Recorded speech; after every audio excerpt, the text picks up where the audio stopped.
Theater 5 presents He Was a Good Boy.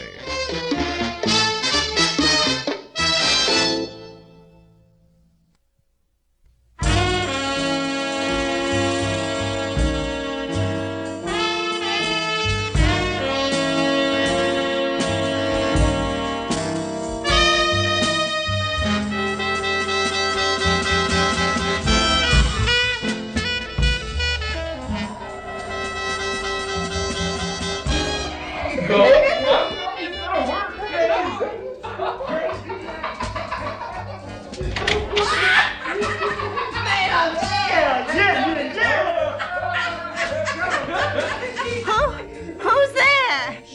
Who's down there?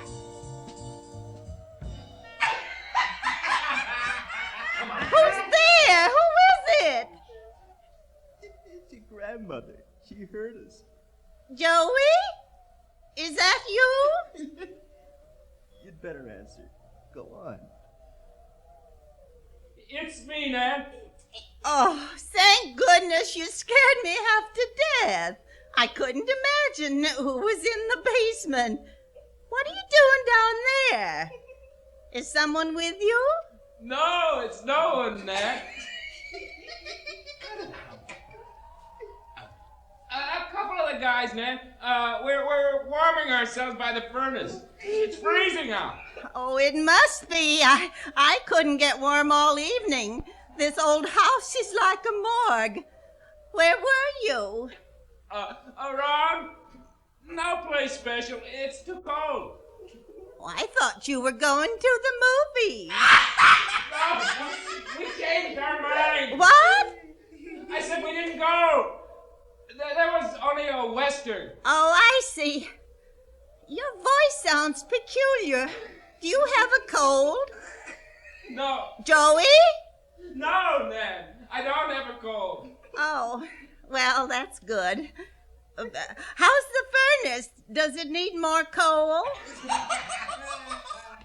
Joey? Yeah, Nan. What's going on? Is anything the matter? You all right? I'm okay. It's just that these guys, they're horsing around, man. You go on to bed, Nan. It's late. Are you down there too, Tommy? Yes, Mrs. Hollis. I knew I'd met you before. I even remembered the name. Who's the other boy? What other boy? Nan, it's Raymond. He's a friend from school. Oh, how do you do, Raymond? Well, I can see we all have the giggles tonight. It must be catching. Joey? Yes, Nan. There's half a cake here from yesterday, but it's still fresh. I had it wrapped in wax paper. It's the kind you like, chocolate with fudge icing. You can have that and make yourselves cocoa. There's plenty of milk. Now, make it nice and hot. That'll warm you. Joey, I'll get the things ready. I'll set out the cups. Now, you come up soon, you hear? That's a good boy.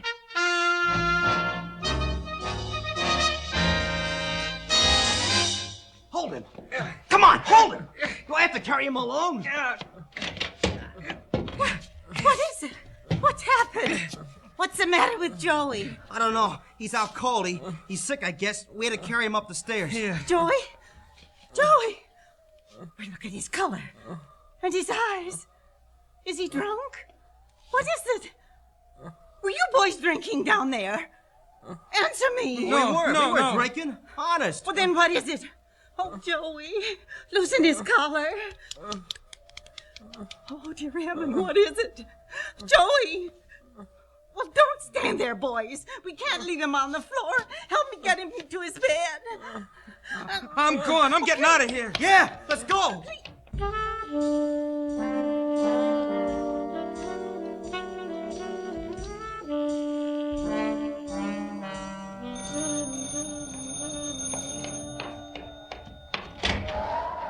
Mrs. Hollis?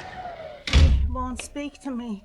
He won't open his eyes. Mrs. Hollis, I'm Dr. Benson. I got here as soon as I could. Now, please tell me what happened. You weren't exactly coherent on the telephone. They ran, both of them, Tommy and that other boy, and I begged them to stay to help me. I tried to give him brandy and water.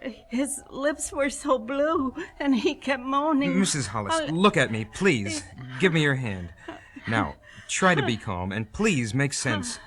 Now tell me, what is it? Who is ill? It's Joey, my grandson. Where is he? Will you take me to him, please? Right here, through this door.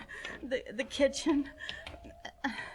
There, you see, I had to leave him. I hadn't the strength to take him to his bed. How could I? I put the pillow under his head and covered him with 2 quilts. He was shaking, so I couldn't stop him. Please, Mrs. Hollis, be quiet just a moment.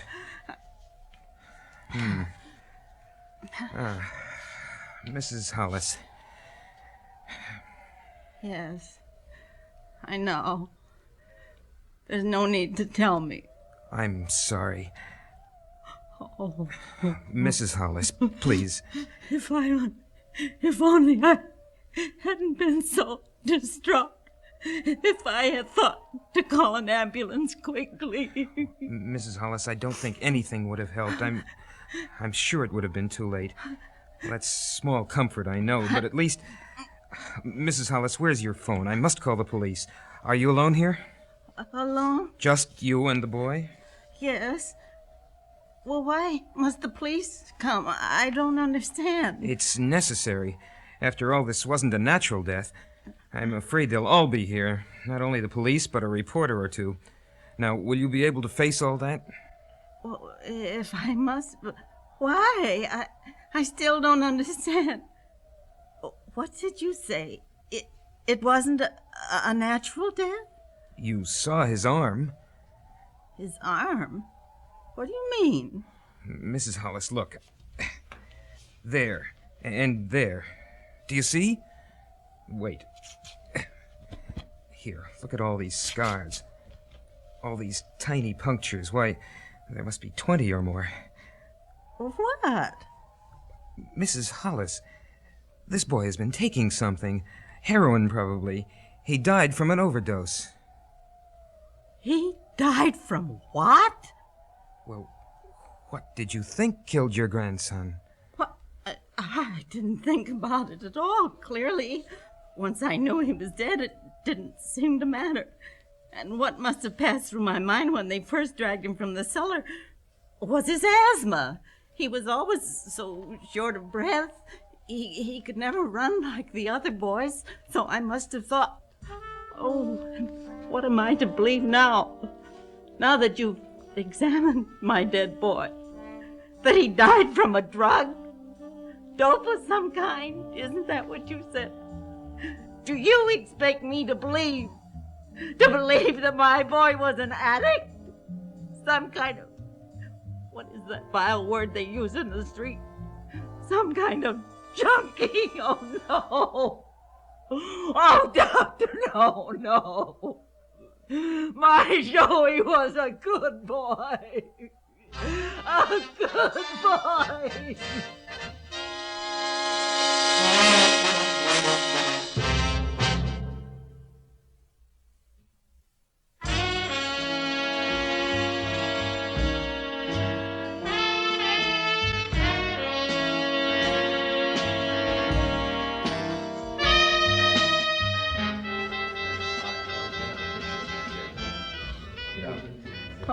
So many people. It's routine, isn't that what they say? But all those policemen, do they need 5 men for one small dead boy? Now, Mrs. Hollis, you've been so good up till now. Oh, I'm all right. Who is that young woman by the window with her bleached hair and fancy notebook? She's a reporter. Her name is Desmond. She writes about cases like this. For the newspapers? For one of them, the Journal. She's been doing a series of articles on the city's, drug traffic. That's for you, Halloran. Take it, I'm busy. Will she write about Joey, how he died? Well, that depends on you, I suspect. Now, will you want to talk to her? Oh, here comes Detective Halloran. I'll stop by in the morning to see how you are, Mrs. Hollis. You leaving, Doc? I've got to. I'm 2 hours late on another call. So long, Halloran. So long, Doc. Mrs. Hollis, I'm Detective Halloran, Narcotics Squad. I'm sorry. Sorry for your trouble. You think you could answer a few questions? I'll try. Good. Just routine stuff. Oh, your name is Hollis, Nan Hollis? Yes? And the address, 299 Cape Horn, right? Yes. And the boy, your grandson, he was Hollis too, Joseph John. Yes? And his age? Miss Hollis, how old was the boy? My Joey. My Joey was just 17.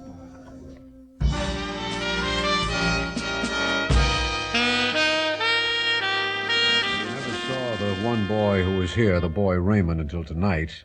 And Tommy, you met him once before but don't know his last name or where he lives. I'm sorry. So am I, Mrs. Hollis, so am I. It sure doesn't make my job any easier. Well, I guess that does it for tonight. Well, perhaps you could tell us about some of Joey's other friends, Mrs. Hollis. Other boys who might have known Raymond or Tommy. And just when, Miss Desmond, did you become a member of the Narcotics Squad? Oh, sorry, Lieutenant. I just thought I could help. Well, your motives are good, I'm told, so I'll forgive you. This time. I'm going now. I'll leave McCrary here in the outside hall. If you need anything, Mrs. Hollis, just speak to the officer. Thank you.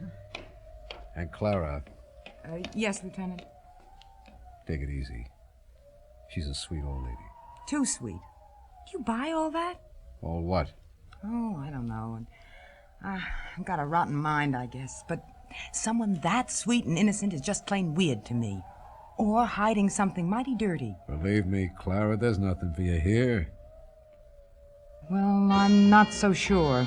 There's at least one peg to hang my hat on. Joey was a good boy, Lieutenant. So, he said his prayers. Yeah. Every night he said, "Bless Granny, bless Mommy, bless my nice connection."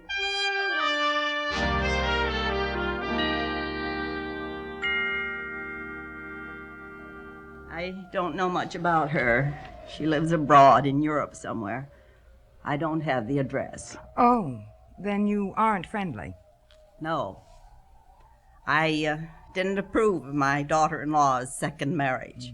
We don't correspond. We never did. So Joey had no parents at all, not really, huh? His father died when he was 4, and his mother, when did she leave? 1 month after his father's death, Miss Desmond. 1 month exactly. She just packed and left. Fortunately, I had a small income, this old house which my husband left me. Otherwise, we couldn't have managed. I've not been well, you know. There have been certain doctor bills that cost a great deal. Sure. But Joey was always good about money. He'd been earning, supporting himself, really, since he was, goodness knows, 11, 12 years old. How? So many ways. Paper route, I think, to begin with. Night jobs of one kind or another. Boys, good-looking, nice-spoken boys like Joey, have a way of making money. All kinds of ways. Yes. He bought all his own clothes and always seemed to have more than enough money for, well, whatever boys do. What about his friends? Did he have a girl? A girl? Well, now, he must have known girls. No, I mean someone he saw often. Someone he was fond of. Well, no. At least he never spoke of any. And boys his own age. What about them? Well, I don't know, really. He was out so much. He was a restless boy. Surely you knew some of them, didn't you? Didn't he have his friends to the house? Here? Yes, sir, to play ping pong, cards, records, to drink soda or beer, to watch TV, anything. Weren't they welcome? Well, of course they were welcome.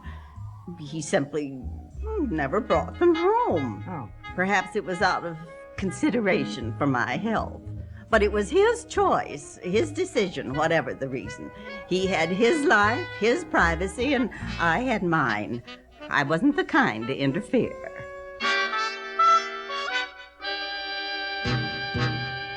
Oh, come now, Mrs. Hollis. What's your guess? You don't bring a boy up, live with him all his life, and not know something about him. Miss Desmond, I agreed to answer your questions because of Lieutenant Halloran. He told me that you have been writing for your newspaper, that your work was important. It is. What makes a boy turn to narcotics? And who better than you can answer? Mrs. Hollis, tell me about Joey. What do you think? Did he feel lost, abandoned, unloved because of his parents? Was he lonely, depressed? Did he do it because he was mixed up, different? Stop it! I won't put up with any more of this. He was a good boy. I don't know how it happened, but however it happened, it wasn't Joey's fault. The Lord's ways are strange. Now, that's something that wouldn't occur to you, would it, young lady? That maybe the Lord took my grandson because he wanted him? Just one more question. It's a strange one, Mrs. Hollis, very strange. But I must ask it because, well, I've been watching you all evening, and I noticed how very often you touch your arm, the left one, inside the elbow, as if it was sensitive or sore. Are you aware that you do it? Or is this an unconscious gesture? If you're implying what I think you are, you must be insane. I see you understand the implication instantly. No hesitation at all. Well, let me tell you this. I've been at this rotten business a long, long time. There are no surprises left. I'm shock-proof, so help me. So here it is. If a good boy, a nice boy like Joey can become a junkie, why can't a sweet old grandmother like you be a mainliner, too? And if I'm a raving psychotic, show me up for what I am. Go on. One simple gesture. Roll up your sleeves and show me your arm. All right. All right. I will. Both arms. There. And there. What do you see? Not a mark on either of them. Are you satisfied? Does that answer your vile and sordid question? Mrs. Hollis. Now I want you out of here right now. Otherwise, I'll call that officer in the hall and have him throw you out. All right, I'll go. Huh. So I was wrong. I apologize. But believe me, Mrs. Hollis, there were times, many times when I was right. I won't listen. I won't listen. No one wants to listen. It's all on the other side of the tracks. It couldn't possibly happen here, no, until it does. And then somehow it hasn't happened at all. I'll go now. Good night, Mrs. Hollis. I was pretty rough, I know, but maybe you understand why. Please forgive me. Good night. Miss Desmond. Yes? Forgiveness is merely a word easily used. I'm not sure if it can be of value to either of us. If you feel obligated to make amends of some kind, then do so in a way that is meaningful to me. How is that? I ask a favor. Yes? When you write, whatever it is you must, for your newspaper, about Joey, I want you to say, you must put down that he was a good boy. Because he was. He was, Miss Desmond. Joey was a good boy. A good boy.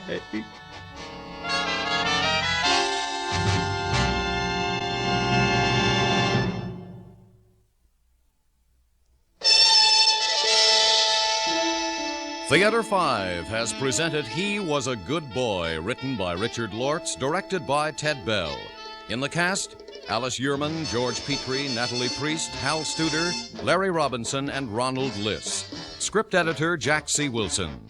Original music by Alexander Vlastotsenko. Orchestra under the direction of Glenn Osser. Executive producer for Theater 5, Mr. Lee Bowman. We invite your comments. Write to Theater 5, New York 23, New York. That's Theater 5, New York 23, New York. This is Fred Foy speaking.